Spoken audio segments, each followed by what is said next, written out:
JonathanShrager here from StrettyNews TV.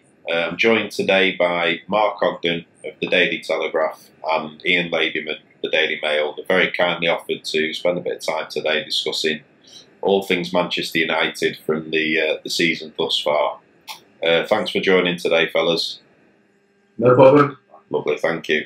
Okay, I suppose if we're discussing Manchester United, I suppose the most obvious question to kick off with would be sort of your impressions of David Moyes so far in terms of how he's dealt with both the football side of things at Manchester United and also the pressures off the field.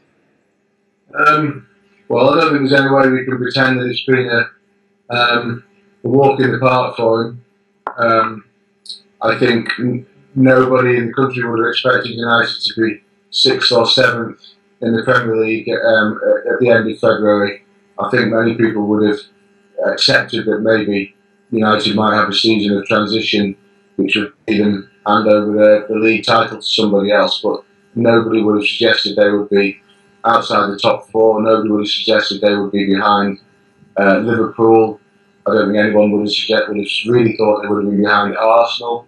So from that point of view, there's no getting away from the fact it's been a disappointing season. There's been no consistency of performance. There's been no pattern in terms of the way they play week in, week out, and they've contributed some pretty catastrophic errors. They've conceded late goals. They've thrown away winning positions. They've done all the things that United used to do in reverse. United used to win games from nowhere. These days they tend to lose them or draw them from nowhere. Having said that, I think that now that Van Persie is fit, Rooney signed his contract, and we can't underestimate the part that David Moyes has played in getting Rooney back on board. I know that 250 grand a week always helps, but the fact is that Rooney was all over the place last summer when Moyes arrived, and now he's playing well, he's signing a new contract, he could well be the next captain. So Moyes must take a lot of credit for that. He's also brought through or nurtured someone like Yamazai. He's got him tied down to a contract which he wasn't sure he was going to do previously. Matter is here now. So there's a look about United at the moment. A look of, they carry a threat now that they haven't really carried before this season. So there are some positive signs. They need new players. We know that. That's not David's fault. But he'll need to buy well in the summer. He'll need to perform better than he did last summer when he got caught in the headlights a little bit on a couple of deals. So to sum all that up into a couple of sentences, he needs to do better. I'm not one of these people who thinks that he should be run out of town. I don't think you can judge a new Manchester United manager after 6 months. I'm not even sure you can judge them after a season. I certainly think he should be retained through the summer and beyond. But he needs to improve. His team needs to improve, and his manner needs to improve a little bit off the field. He needs to improve with the media. He needs to look a little bit more like a Manchester United manager. At the moment, he looks like a guy who's carrying the burden of the job a little bit too heavily on his shoulders, and that shouldn't matter, but it does. In the modern era, in terms of players, in terms of supporters, perception is important, and at the moment that's not overly impressive either. Yeah, I think it's a stagnant season really, because to find United 6 now in February is unprecedented. Sometimes you wonder whether the patience that's been afforded today from the fans because United fans really have to do that way. I think it's really question because collectively as a group the fans are still behind, but individually there's a lot of fans, there's a lot of doubts there, and some quite well argued doubts as well, but when you get Old Trafford standing behind you. I think what we're going to see is some sort of philosophy or blueprint at how it's going to perform, because as a particular moment it's not about David Moyes ticking or what he wants or how he wants United to play, because he talks about wanting to play attacking football, but then he sees some desperate football this time of season. To be fair, he's been without Van Persie for quite a long time. You wonder using that so far. There are questions for Ladyman. And even a little thing, fans say to me, they said, when you see David Moyes, ask him why you leave a mark in the corners, things like that. Pelicans have to watch it. Nobody further advanced so whenever the ball broke, there's no good front to latch up. There's no room. Yana's out there to receive it, to stretch the play, which suggests a little bit of defensive mindedness, about a bit of confidence. Sometimes you just think, well, you might to play like Fergie said on the edge, you gamble a little bit. And I think we haven't seen the gambling side of it anymore. I don't think it's not an easy gamble. I think it's quite a cautious manager. I don't think you can change that overnight. Whether we'll accept that it's going to be different when you have to the crazy last 5-10 minutes, because the manager's different and all teams ultimately reflect the I'm not sure I totally buy into this suggestion that Fellaini is a bad signing. Is categorically a bad signing. Fellaini is a signing who hasn't worked. Obviously, we know he hasn't worked, but that doesn't mean he won't work. People say, why is he playing him in a position he never played in for Everton? And I totally understand that question. But Moyes knows Fellaini as well as anybody. He worked with him for a long time at Everton. He must know that he has the capability to be a sitting central midfield player. Just because he hasn't managed that in the dozen games that he's played so far doesn't mean that he won't. I do think I know it's a bit rich coming from a guy who works for tabloid newspaper, but it does tend to be quite a lot of knee-jerk these days in terms of the way that people judge players. If you look at Liverpool, a year ago people were saying that Jordan Henderson was no good. People were saying that Raheem Sterling was overrated. And look at those two players now. They've had a year working under their manager, and they now look like two players who probably go to the World Cup. So I don't see why that can't happen with a player like Fellaini. There are other players in that squad, players he inherited, who I don't think are good enough. Certainly good enough to take Manchester United to where they need to be. And we can list those if you want. But at the moment, I just think that I'm not just having a go at Mark here. Most United supporters seem to have written off him. I just think that's early for a guy who's a pretty central figure in what is the Belgian national team. I think, to be fair to Lady, he played well at Palace on Saturday. It's his best game of the season, and it shows that he had it fit. When it came to it wasn't fit. It was a 10-12 game when he played. So, maybe Palace was the start of his United career, got himself fit, and similar to the club that I still think we have to find a role for him, because when the team is 1-11 where it's Lady played. But he had some physical presence against Palace matches when he against the team. So, not writing up completely, I think they're a bad start, but he definitely got the right role for him. And I think maybe better Ogden than. And well, it sort of neatly segues on to the next question when we were discussing David Moyes. Possibly, well, definitely premature to ask this question, I suppose, because it's difficult to give a proper assessment at this stage after such a short period of time. But what is your hunch from what you've seen so far as to whether the David Moyes tenure at Old Trafford will ultimately be successful? It's too early to say. I had my doubts over certain style of play. I think it is too early to make a judgment. I mean, it is a unique situation in United this year because of the squad that Fergie left behind, despite winning the league by 11 points, it's, old players that out to the job, definitely in reading everything. But I think the early signs are that he'll be given the money to spend and the money to build. Whether, when we saw Man City against Chelsea about 2 weeks ago, and Chelsea won 1-0 in the league, Mourinho just dominated the game with his tactics and Pellegrini. Chelsea finished as well as United, but similar squad that they've got now. And it showed the quality of Mourinho and his kind of level of experience and success, how he just dominated that pitch with his tactical brain. We didn't see David Moyes do that. It didn't simply happen. It happened. But saying that, it's too early to say this guy in Man United. I know people are thinking that. Some people are, a lot of fans are thinking it, but I think to cast him off now would be wrong.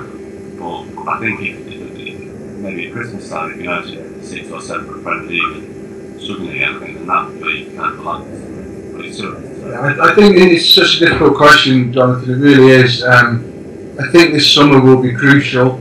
I think the re-signing of Rooney has already been crucial. I must admit, a couple of months ago, when none of us really thought that it would happen, I guess, I did think blindly if Rooney goes, then the whole thing could fall apart. It's so important to them. So now that he's re-signed, I think this summer is so important.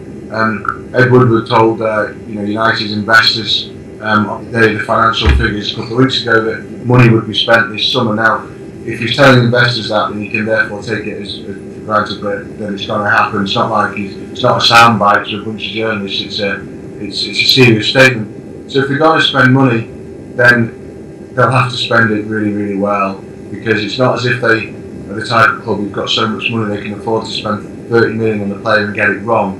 They're going to have to get it right. They're not Chelsea. They're not Manchester City. So we know they need a new left back.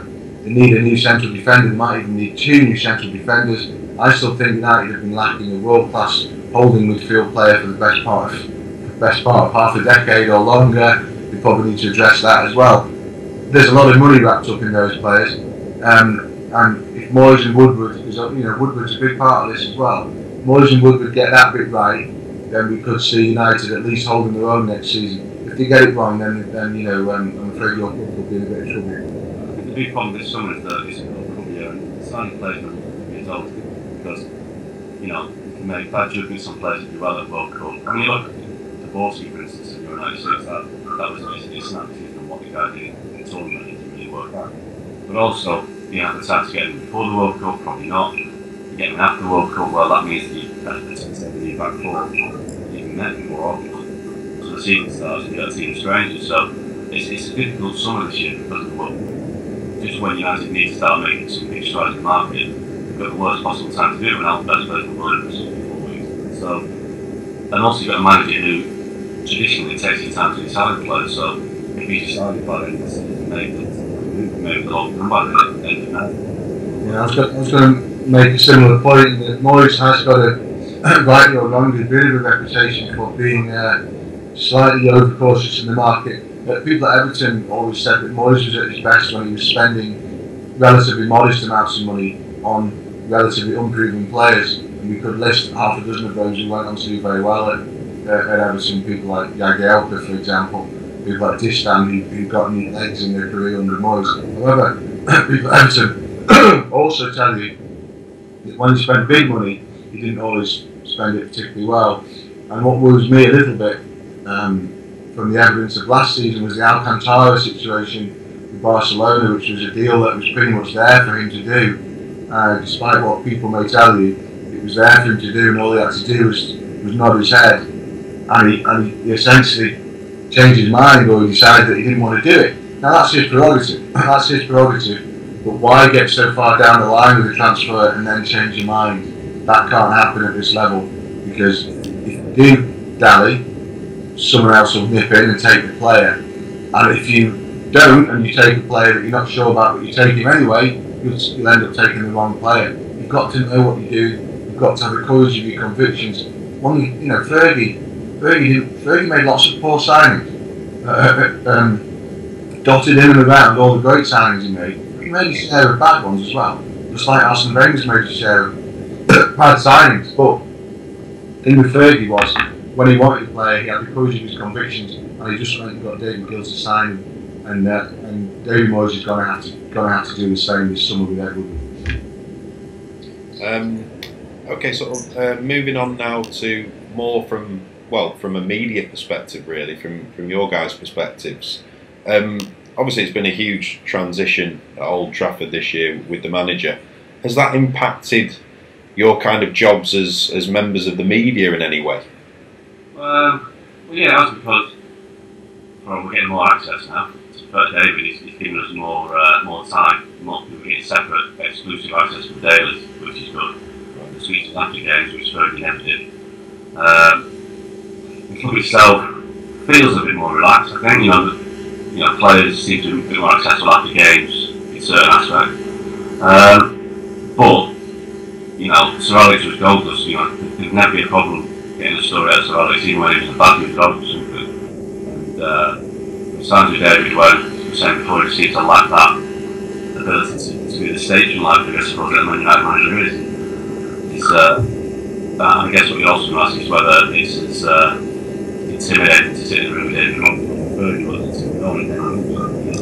Sir Alex had the ability to also say something to anybody. If you felt that you were getting on his nerves, you kind of make one in the press conference. David might do that, but it doesn't really have an effect. You saw that last night.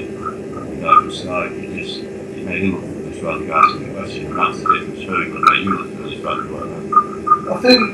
I think it's totally different, Jonathan, to be honest. There's no getting away from it. I mean, Fergie was unique. I had a decade or so with him, and like Mark said, he could be fantastic and utterly irritating within 5 minutes, depending on what he said, depending on his mood. He really could. He could make you walk out of the room thinking you just witnessed something absolutely remarkable. He could equally make you walk out never wanting to go back in again. But there was always something. David's not going to be like that. Why should he?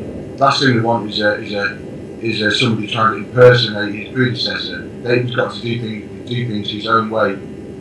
Like Mark said, we do see him more. He talks more. We see him after games, which is a fundamental right at most clubs, but hasn't been at Manchester United. So we're happy about that.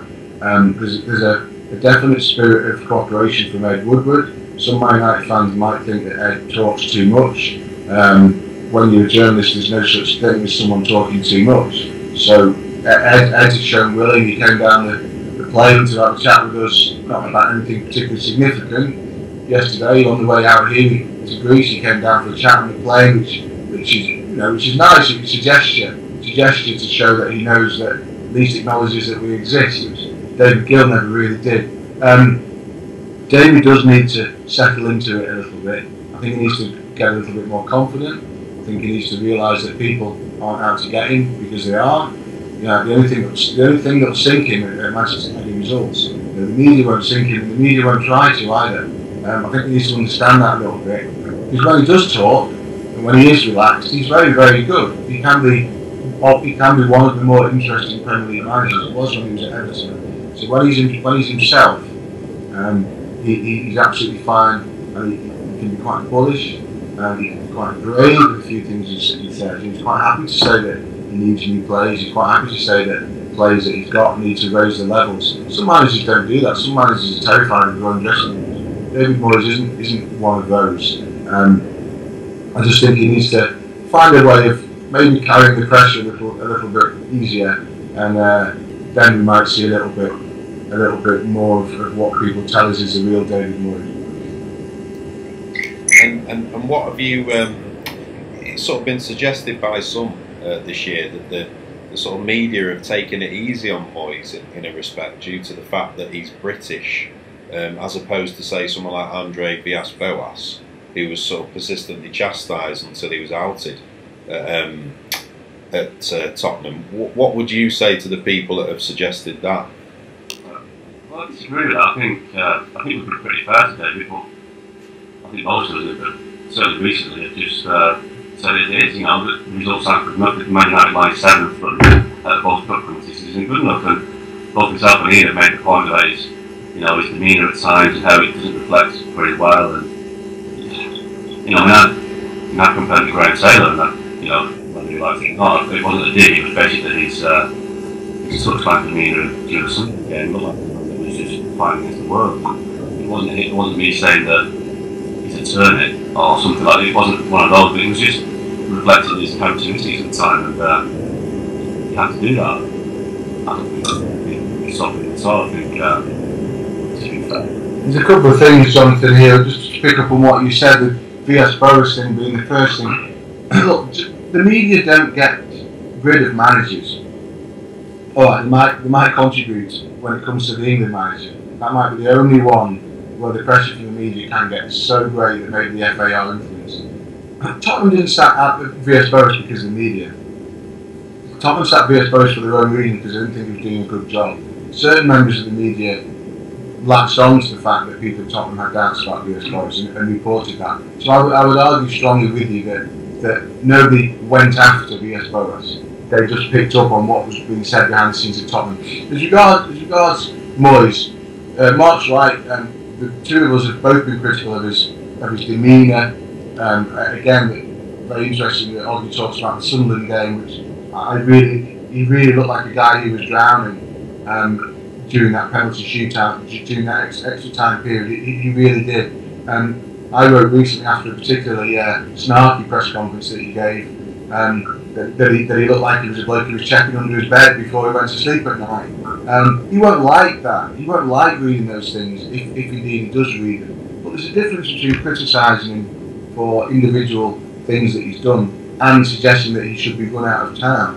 I mean, it would be insanity to suggest that Moyes should be sacked, and it would be ridiculous for any journalist to suggest that Moyes should be sacked. David Moyes has been handed one of the, I won't say the most difficult job in football because it's probably much more difficult to be manager of Rochdale, for example. But in terms of the top level, replacing Alex Ferguson, trying to replicate a Premier League winning season with a team that really isn't good enough and only won that league last season because of the force of two men, one of them being the manager and the other one Robert van Persie. So the job that Moyes had when he came was enormous. It's gone badly. No one's pretending it hasn't gone badly. No one's pretending it needs to get better sharpish. No one's pretending that if they finish 7th, that serious questions will have to be asked of him in this summer. But I think if Man United fans out there and other fans of other clubs expect people like us to start writing headlines suggesting that David Moyes should be sacked, and they'll be waiting a while because I don't know a journalist who actually believes that to be the case yet. I think it's also found the scrutiny that is under United will come to. I think because Everton wasn't the biggest on Merseyside, never mind the biggest in the country. So there were times at Everton when he would, we could pass without being in the paper. If Everton had a bad run, it probably needed to lose 6 or 7 games. People would actually question it. And when he was questioned, it wasn't the same kind of intensity that he gets every week. I think he's found that difficult that he's sometimes sitting in a room with journalists that will ask you difficult questions that he's not used to being asked. He doesn't like being put on the spot. And he's been asked questions by guys that have dealt with for 10, 15 years that, are not bothered by what, if he comes back and has got, it's not really going to have to get back. So I think at Everton, he never faced that. The prep questions didn't even matter. It was so far down the schedule. But I think with United, he is quite used to being a dominant figure within the game. He's not that with United, that's part of it as well. He can't dominate the press room, because that's quite an important part of the job. If you dominate the press room, you can't dominate the company. Yeah, and you can't do that. Especially quite much of nappy journalists rather than being nappy management time. I think people talk about journalists David Moyes' backside or whatever. I mean, it's not that. We're not really as a group. We're not really interested in being David Moyes' friend. It's not about that. It's about having a professional working relationship with him. Therefore, if there's an argument to be had or criticism to be made, then there aren't many in Club United on a regular basis who will shy away from that or back down from that. However, there's a difference between standing up for yourself and standing up for your profession and asking the questions you need to ask and persecuting a manager. And I don't think David Moyes has done anything yet to suggest that he should be persecuted or his credentials in the long term should be questioned. And maybe that's something for the end of the season, but I still don't think that's something yet.